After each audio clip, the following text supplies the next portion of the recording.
అందరికీ నమస్కారం. తన్వి చెప్పే కథలకు స్వాగతం.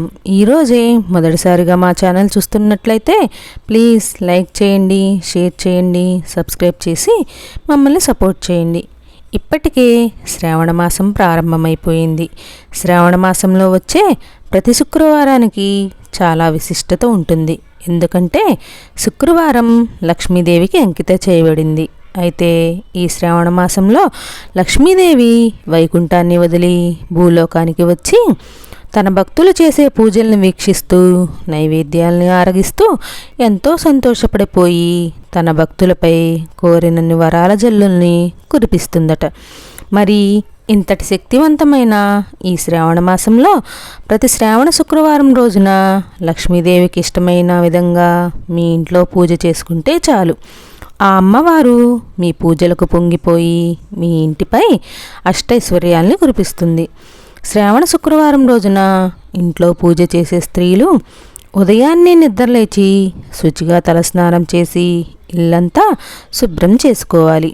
తర్వాత మీ ఇంటి గడపలకు పసుపు రాసుకొని కుంకుమ బొట్లతో అలంకరించుకొని మీ ఇంటి గుమ్మానికి తోరణాలు కట్టుకోవాలి. అలాగే ఇంటి ముందు అష్టదళ ముగ్గుపైన పసుపు కుంకుమలు వేసి ముగ్గును అలంకరించుకోవాలి. శ్రావణ శుక్రవారం రోజున మీ గుమ్మం కళకళ్లాడుతూ ఉండాలి. ఏ గుమ్మం అయితే పచ్చగా కళకళ్లాడుతూ ఉంటుందో అలాంటి ఇంట్లోకి లక్ష్మీదేవి వెంటనే అడుగు పెడుతుంది.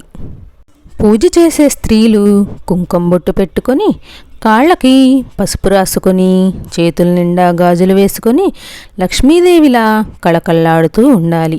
తర్వాత మీ ఇల్లంతా పసుపు నీళ్లు చల్లుకొని పూజా గదిని కూడా అలంకరించుకొని పూజ కోసం సిద్ధమవ్వాలి. పూజ ప్రారంభించే ముందు మీ పూజ గది ముందు కూడా ముగ్గు వేసుకొని మీ పూజ గదిలో ఉన్న లక్ష్మీదేవి పటానికి గంధం రాసి కుంకుమ బొట్లు పెట్టి తులసి దళాలతో అలాగే గులాబీ పూలతో అమ్మవారి పటాన్ని నిండుగా అలంకరించుకోండి. శ్రావణ శుక్రవారం చేసే పూజలు ఖచ్చితంగా తులసి దళాలు మరియు గులాబీలు ఉండాల్సిందే. ఎందుకంటే గులాబీ పువ్వులంటే లక్ష్మీదేవికి చాలా ఇష్టం.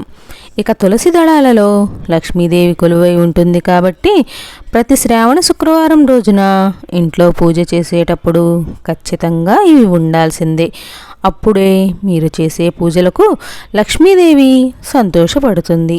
అలాగే మీ దగ్గర ఉన్న ముత్యాల దండలతో కానీ బంగారపు నగలను కానీ లక్ష్మీదేవి పటానికి వేయండి. అమ్మవారు ఎంతో ఉప్పొంగిపోతుంది. అమ్మవారిని అలా అలంకరించుకున్నాక లక్ష్మీదేవి పటం ముందు ఒక ఎర్రటి జాకెట్ ముక్క అలాగే తాంబూలాన్ని అమ్మవారికి సమర్పించి లక్ష్మీదేవికి నమస్కారం చేసుకోండి. అలాగే అమ్మవారి పటం ముందు పసుపు కుంకుమలు, అక్షింతలు, అరడజను గాజులను కూడా సమర్పించండి.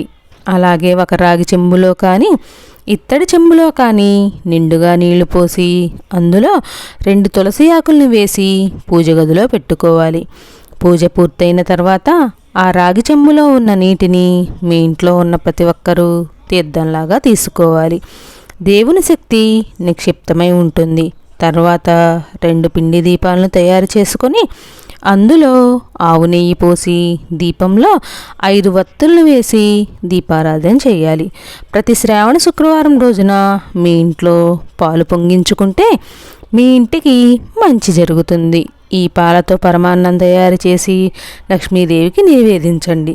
లేదా మీరు చేసే పూజలో ఒక బెల్లం ముక్క అయినా సరే అమ్మవారికి సమర్పించండి. చివరగా అమ్మవారికి హారతి ఇచ్చి సాంబ్రాణి ధూపం వేసి 3 ప్రదక్షిణలు చేసి మీ కోరికలను అమ్మవారికి చెప్పుకుంటూ నమస్కారం చేసుకోండి. అలాగే మీ పూజ గదిలో ఉన్న అక్షింతలను తలపై వేసుకొని దేవునికి నమస్కారం చేయండి.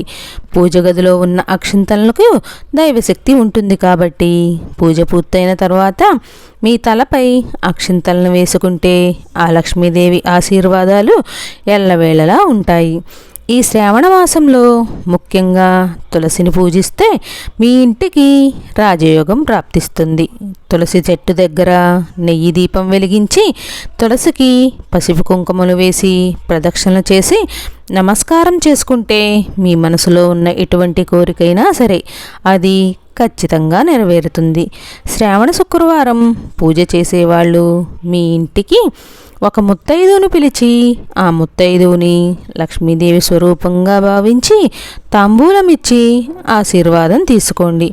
ఇలా పూజ మొత్తం పూర్తయినాక చివరగా 3 సార్లు గంటను మోగించి మీ మనసులో ఉన్న కోరికలను దేవునికి చెప్పుకొని నమస్కారం చేసుకుంటే మీరనుకున్న కోరికలన్నీ నేరుగా అమ్మవారి చెంతకు చేరుతాయి. ఈ శ్రావణ మాసంలో వచ్చే 4 శుక్రవారాల్లో ఏదైనా ఒక శుక్రవారం రోజున ఈ విధంగా ఇంట్లో పూజ చేసుకుంటే మీ ఇంటిపై లక్ష్మీ కటాక్షం ఉంటుంది. మీ ఇంట్లో డబ్బు సమస్యలు లేకుండా సుఖ సంతోషాలతో జీవిస్తారు. శ్రావణ మాసంలో అమ్మవారికి పూజ చేసేవాళ్ళు ఉపవాసం ఉంటే చాలా మంచిది. ఉపవాసం ఉండలేని వాళ్ళు కనీసం మీరు తినే ఆహారంలో ఉల్లిపాయ వెల్లుల్లి లేకుండా చూసుకోవాలి. ముఖ్యంగా ఈ శ్రావణ మాసం నెల రోజులు పూజ చేసే ఆడవాళ్ళు ఆకుకూరలు అలాగే వంకాయలు తినకూడదని అంటారు. చాలామంది తమ ఇంటి ముందు గుమ్మడికాయను కట్టుకుంటారు. గుమ్మడికాయ అంటేనే లక్ష్మీదేవి స్వరూపం. ఇంటి ముందు గుమ్మడికాయ ఉంటే మీ కుటుంబం క్షేమంగా ఉన్నట్టే. కాబట్టి ఈ శ్రావణ మాసంలో మీ ఇంటి ముందు గుమ్మడికాయని కడితే మీ ఇంట్లో లక్ష్మీదేవి కొలువై ఉంటుంది. అలాగే ఈ శ్రావణ మాసంలో స్త్రీలు తమ పుట్టింటి నుండి గోరింటాకును తెచ్చుకోవాలి. గోరింటాకు అంటే గౌరీ, ఇంటి ఆకు గౌరీదేవి స్వరూపమే. కాబట్టి మీ ఇంట్లో ఎప్పుడూ సుఖ సంతోషాలు ఉండాలన్నా, మీ సౌభాగ్యం నిండు నూరేళ్లు ఉండాలన్నా ఈ శ్రావణ మాసంలో స్త్రీలు తమ పుట్టింటి నుండి ఖచ్చితంగా గోరింటాకును తెచ్చుకొని మీ చేతులు నిండుగా పెట్టుకోండి. ఇంటికి డబ్బు పరంగా కలిసి వస్తుంది. మన హిందూ ధర్మంలో రాళ్ల ఉప్పును లక్ష్మీదేవి స్వరూపంగా పోలుస్తారు. కాబట్టి ఈ శ్రావణ మాసంలో ఏదైనా ఒక శుక్రవారం రోజున మీ ఇంట్లో పూజ చేసుకుని మీ ఇంటికి రాళ్ల ఉప్పును తెచ్చుకోండి.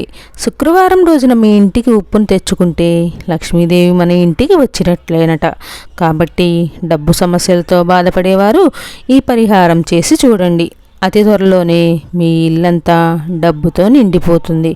కొబ్బరికాయలో త్రిమూర్తులు నివసిస్తారు. కాబట్టి మీరు కటిక పేదరికంతో బాధపడుతుంటే ప్రతి శ్రావణ శుక్రవారం ఇంట్లో పూజ చేసేటప్పుడు అమ్మవారికి నమస్కారం చేసుకొని ఒక కొబ్బరికాయను కొట్టండి.